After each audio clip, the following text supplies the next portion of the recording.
Hello everybody and welcome to another Doctor Who review, and today is a rather special video as I shall be taking a look at my top 10 stories from my favourite era of the show and my favourite Doctor, Patrick Troughton. So I hope you all enjoy, and yeah, I'll show you my top 10. So at number 10 we have The Fury from the Deep, which is the penultimate story of season 5, my favourite Doctor Who season. And yeah, this is a pretty good Doctor Who story actually. It's very creepy, very atmospheric. I like how claustrophobic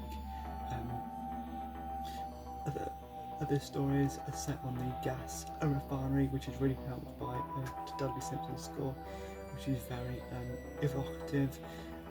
This does use the base Under Siege format really well, with particularly characters like Oak and Quill, and how they're manipulated and how they take over the base, and particularly the Impeller scenes in episode 4. I think that is fantastic when his phalanges gets swallowed up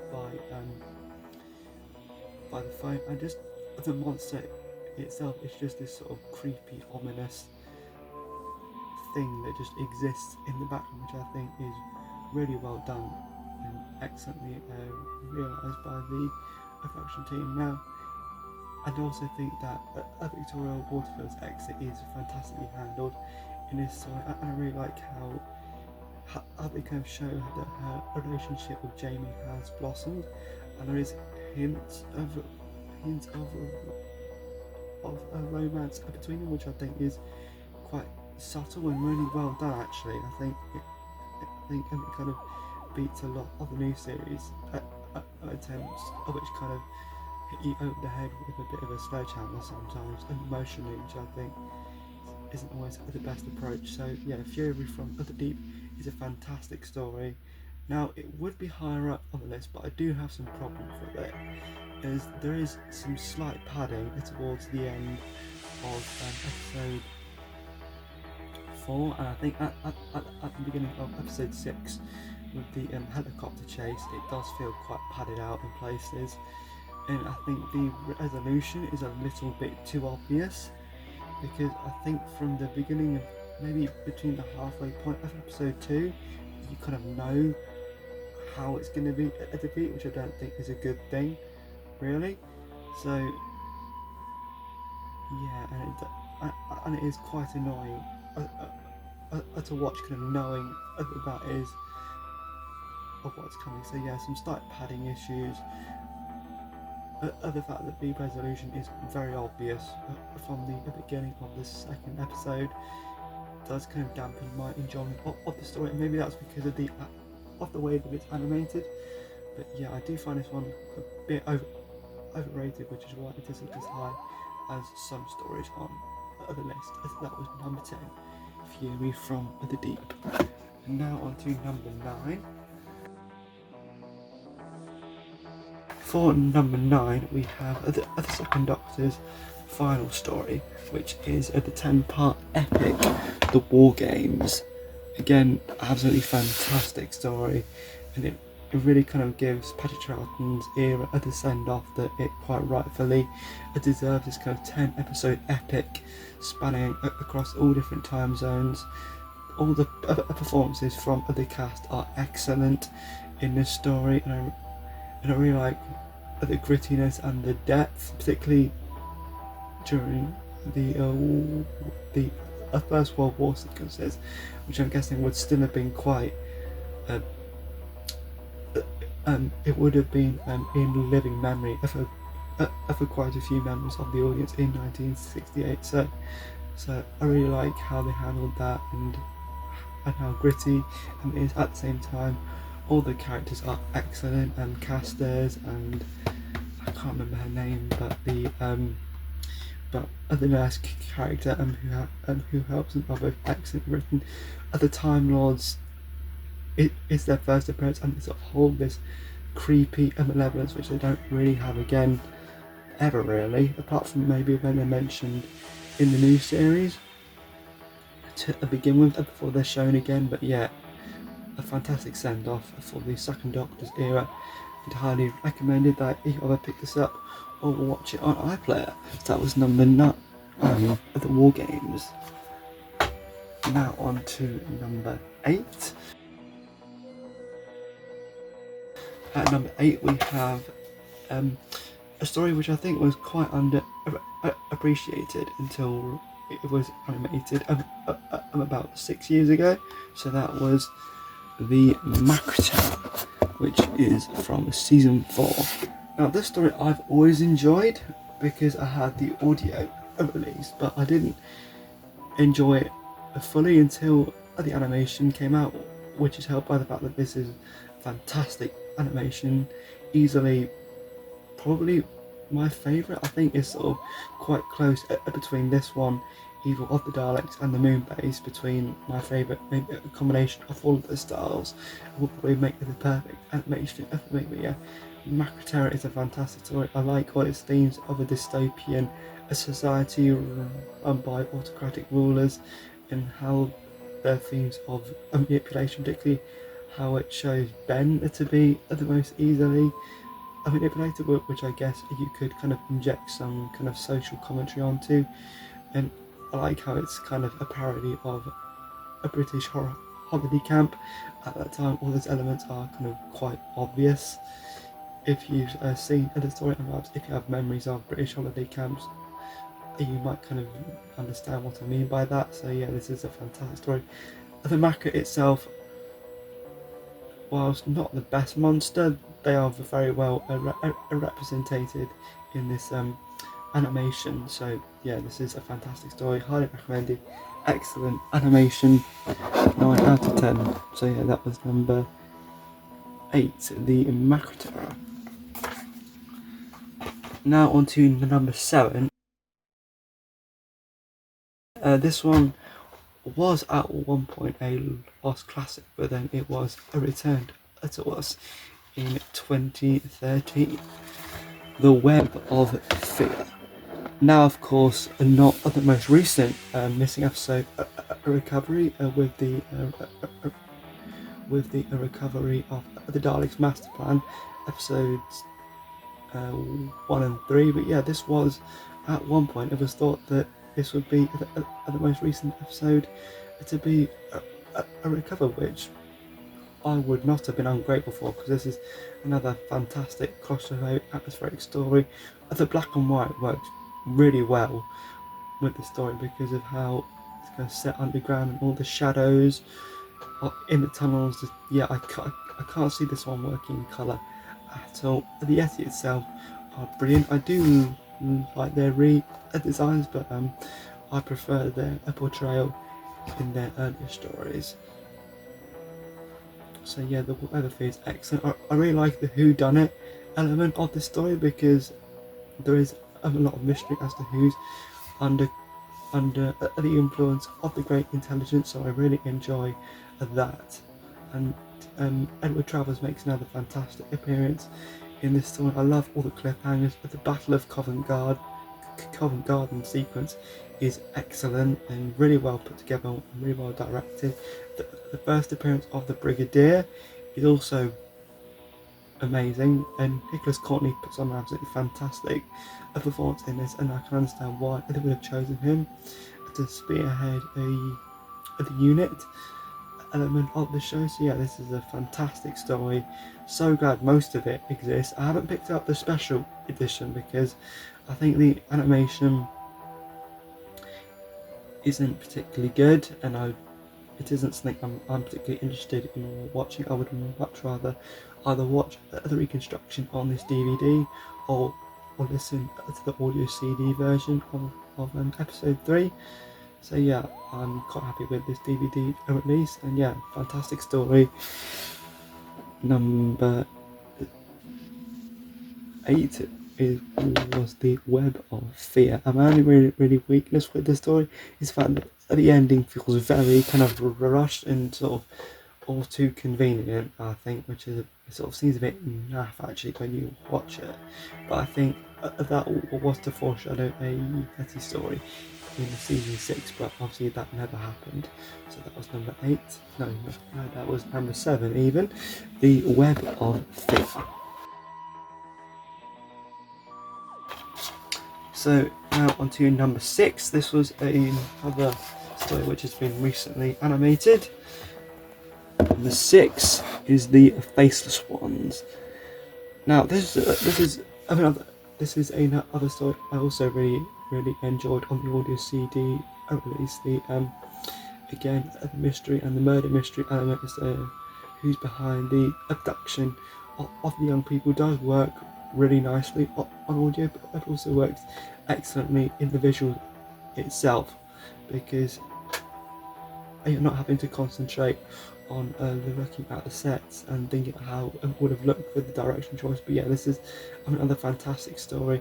I really like the down-to-earth modern approach, and it does still feel very modern, and the fact that it's set at a Gatwick airport works really nicely. Jamie gets a lot to do. I think this and Evil of the Daleks is where Jamie really comes into his own as a character, and I think his chemistry with Pauline Collins' character Samantha Briggs is excellent throughout the story. Actually, very much enjoyed. Again, Troughton works great. The monsters themselves, the comedians, are also fantastic, and I really like their design, and I like how they're portrayed as well. I think Captain Blade is an excellent character, or this sort of creepy malevolence which they kind of have over the story. So yeah, the Faceless Ones is a fantastic story from season 4. Highly recommended. So that was number 6, the Faceless Ones. So now onto the top 5 Troughton stories. So number 5, we have just had the story's younger brother. So number 5 is the, I think, highly underrated, The Abominable Snowmen. So this was the second story in season 5, and well, the main reason we have the Web of Fear in the first place, because the production team was so enamoured with the original results of that story that they commissioned the Web of Fear whilst this one was still in a production. But yeah, this one is a fantastic story. It's got this kind of really eerie malevolence throughout, which I think is quite unique for the season, particularly because it's set in the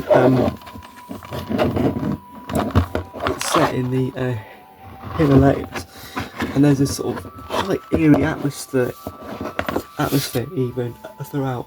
I prefer the portrayal of the Yeti in this story, because they're these kind of silent, very strong beings that would just kind of appear in the shadows, which I think is excellent, and I really like how they're portrayed in the story. All the characters are excellent. Of a great intelligence, I prefer their portrayal in this to the Web of Fear. Padma Sambhavar's voice and the acting from that actor is fantastic, particularly if you watch the telesnap reconstruction of this, as the audio of this story. Just there's this absolute menace which the actor is able to convey is just amazing to watch, and hopefully we might be able to watch the full thing some days. But yeah, this is a fantastic Yeti story. I haven't watched this one in a while, but yeah, I would highly recommend picking this one up. It's very brilliantly written, all the characters are great, all the acting is great, it's got a brilliant atmosphere, quite good cliffhangers actually. So yeah, the Abominable Snowman, it deserves its place at number 5 on the list. Number 4 on the list is a Cyberman story, and it is The Invasion. So this story was the Cybermen's last appearance for about 8 years, I want to say. But yeah, it's fantastic. Again, I really like the thriller elements of part 1 to 4. And it kind of lays the groundwork for the Pertwee era and kind of gives Doctor Who a maturity it perhaps didn't have in Series 6, where it did have in Series 5, and in stories like the Faceless Ones in Series 4. So yeah, The Invasion is a fantastic story. The Brigadier Lethbridge Stewart's involvement in the story is excellent, and the unit itself as an organisation are fantastic. Kevin Stoney as Tobias Thorne is a fantastic villain. I love his performance in this. It's a lot better than the Daleks' master plan, and definitely not as racist. But we will see more when those episodes are uploaded to iPlayer, which they haven't been at the time of recording. So yeah, this is a fantastic story. I really like his relationship with Peter Halliday's character. They bounce off each other excellently. Zoe is fantastic in the story. You really kind of get to see her character development and really get to see her kind of use her brain to kind of pilot the missiles. I love the cyber planet in this. Its voice isn't as intimidating as its previous appearance, but it's still pretty good. The character's brilliant. What's the character's name? A professor. A professor character who was meant to replace, who did replace Travers in this story is excellently realised, and just yeah, this is a fantastic story. Great cliffhangers. Of course, we've got the iconic location footage of the Cybermen on St Paul's Cathedral steps. That is a wonderful cliffhanger. One of Doctor Who's best cliffhangers, actually. So yeah, The Invasion is a wonderful story, highly recommended. Some of the best. Patrick Troughton, who is on this DVD, and the animation itself is amazing. Even it's now 20 years old, this DVD, and it still stands up amazingly well compared to some of the other efforts. I just love all the shadows in it, and it kind of meshes so well with the surviving episode. So I'd highly recommend picking this DVD up. It's just wonderful, and again, a wonderful story. Cybermen, it's just the golden age of Cybermen stories in the 60s. So yeah, that was number 5. No, number 4 even. The Invasion. So the top 3 are David Whittaker stories. So you may already have some ideas in mind of what they might be. So the top 3, number 3 is The Enemy of the World. Again, a return to us about 13 years ago, and we thought that again this was going to be the last batch of episodes recovered, so I'm glad I was quite wrong about that. But yeah, The Enemy of the World is another fantastic story, very well written, quite reminiscent of James Bond with its kind of globe-trotting storytelling and the super spy kind of elements. Patrick Troughton is wonderful in this story, absolutely fantastic acting by him, because he's playing both the Doctor and Salamander, and the Doctor pretending to be Salamander. So I think his acting really shines throughout this story. David Whittaker's gift of a characterisation is on full display, because all the supporting cast are excellent, because you've got Giles and Astrid and Bennick and Bruce, and wonderful characters. Jamie and Victoria are excellent. They get loads to do in this story. The cliffhangers are fantastic. There's a brilliant twist towards the end involving one of the supporting characters, which isn't necessarily hinted at, but I think there's a throwaway line of dialogue in the first episode which you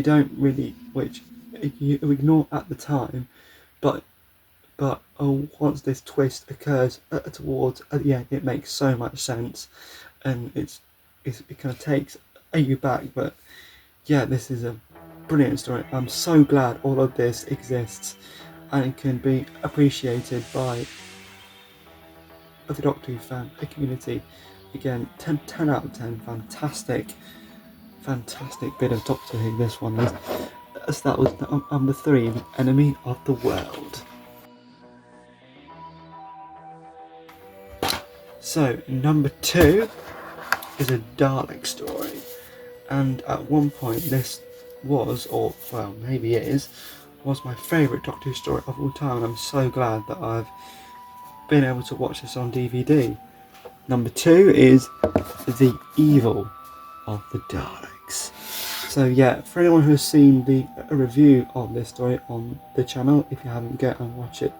You will know why I love this one. All the characters are excellent, the writing's excellent, the music is brilliant. Dudley Simpson's score is ingrained into my head because I've listened to the audio of this so many times. Just watched the DVD of it as many times as I've probably listened to the audio. So yeah, Evil of the Daleks is just absolute masterpiece. This one is. Jamie's excellent in this. He gets loads to do, and I really like the quest elements in this story. I think they're much better represented on animation than on the audio. Waterfield and Maxwell are absolutely fantastic characters. Marius Goring and John Bailey put in excellent performances. The Daleks are at their very best. This bad boy, the Emperor Dalek, what a cliffhanger to part 6. Just it's such a shame this one doesn't exist, but I'm so grateful that it's been animated. I've wanted to see this for a very long time, and the final battle on Skaro is just excellent. Rob Ritchie, who did the animation, after that I should be very proud of it. It is just wow. Evil of the Daleks is 10 out of 10, excellent story, excellent cliffhangers. Daleks are very intimidating. Patrick Troughton's performance is excellent, particularly when you see that shot of his face just in episode 2. When the Dalek comes in, it's just wonderful acting throughout, really. So yeah, number 2, Evil of the Daleks, just perfection. Highly recommended that if you ever watch this on iPlayer, or pick up the DVD, or maybe even, I don't know, pick up the audio CD. Yeah, you need to experience this if you're a fan of the 60s and of Patrick Troughton and of the Daleks. So yeah, that was number 2, Evil of the Daleks. So now on to a couple honourable mentions, a couple controversial choices that didn't make it into the top 10 because I feel they are slightly overrated. So the first honourable mention is the second Doctor's first story, The Power of the Daleks. This one was my favourite Doctor Who story of all time, about 10 or so years ago, and I was so excited when the animation got announced, but since then I have found the second part of it slightly padded. Episodes 3 and 4 don't really work for me, to be honest, and maybe apart from Lesterson and I think his name is Bragan, the supporting characters aren't really that interesting to me. But yeah, Power of the Daleks is a wonderful introduction to the Patrick Troughton story. This is probably the most interesting that the Daleks have ever been. I really like how kind of creepy and malevolent they are in story, with the infamous "I am your servant," a cliffhanger. And there's so many sort of iconic moments, like the Dalek production line, which is just excellent. And yeah, whilst I do enjoy the story quite a lot, I just didn't like it enough to put it into my top 10. So that's Power of the Daleks. The second honourable mention is The Moon Base. Again, another controversial choice not to put in my top 10, but it's a bit. Other stories do this format better than The Moon Base does it, with the base under siege. I think the ending is a little stupid, and I think that episode 1 and 2's cliffhanger is basically a repetition, because you know that the Sidemen are in this story halfway through the new episode, the first episode. If you look at the cliffhangers, which the telesnaps, which I think is one of the things which the animation did better. So hide the Cybermen a bit more, and they make it the same cliffhanger for episodes 1 and 2, which isn't great, and the characters are a bit kind of cookie cutter characters again, I'm afraid. So yeah, the moon base is good, but it's definitely not my favourite Troughton. And the last honourable mention is the Tomb of the Cybermen. This was my first classic story, so there is some nostalgia attached to this one, but it should be a lot better than it actually is, if that makes sense, because the first 2 episodes are wonderful. There's a kind of really sort of creepy mystery about this ancient sort of terror that's going to come alive, but once the Sidemen do kind of turn up, the story just falls flat on its face, really. And whilst episode 2's cliffhanger is excellent, it's kind of ruined by the rest of the story. The characters, again, very stereotypical, very not particularly interesting, and of course Toberman is particularly problematic, and maybe even Cleve and Captain. But yeah, not the best Troughton story. The Sidemen themselves are better utilised in other stories, I think. So yeah, I've seen this story too many times, and I didn't really want to put it in my top 10. So that was the Tomb of the Cybermen, which I think is quite overrated. So that was the honourable mentions. Now onto my favourite Troughton story, and regular viewers of the channel may know what this story is. It is a Sideman story. It is written by David Whittaker from an idea by Kip Pedler. Number 1 is The Wheel in Space. Oh dear. Yeah, once again, I've listened to this story so many times and watched the telesnaps and watched the surviving episodes. This is so underrated, it's unbelievable. Like, if this story existed, I think it would go up a lot higher in fans' estimations. I love the cliffhanger. I love really all the cliffhangers in this. Episode 1 is a really clever misdirection. Episode 2 is a bit of a, well, it isn't a shock really, because obviously, you know, the Sidemen are in the story, but it's really well done. Episode 2's cliffhanger. Episode 3 is fantastic. Just all of the story is bloody brilliant. Probably definitely my favourite Troughton story, and probably my favourite Doctor Who story of all time. I haven't figured that out yet. The Sidemen are at their very best. I love their design in this. Zoe gets a fantastic introduction. I love all of the supporting characters and all their different relationships. Jarvis Bennett's very well written, even though he is quite similar to Leader Clent and some of the other mad base bosses in season 5, but he is excellently written. I love episode 1. It's got really a unique atmosphere. Just, I could go on talking about this for absolute days. It is an absolute masterpiece. It's a shame this one doesn't exist. It's such a shame there's only episodes 3 and 6. I would really want to see episode 4. It's so creepy, it's so atmospheric. I love all the score. And I just hope one day either this can get found or animated or something. Because, it's just absolute perfection. The Sidemen are brilliant. Their voices are a nice mix between the 10th planet and the moon base, but still very clear. With, I think it's Roy Skelton who does the voices for the main Sidemen in this. But yeah, they are fantastic, sort of very hiding in the shadows. I really want to see the bit where they kill Chang in episode 4. That looks so creepy from the telesnaps, and the audio makes it sound a lot creepy. And there's a bit in episode 5 where there's this sort of completely silent scene where they just kill someone, which is excellently done and sort of very creepy, and so atmospheric. I wish this one existed. I hope that if they're doing animations, that this one is next. It is well overdue, and I think it would go up in many fans' estimations. So that was number 1, The Wheel in Space.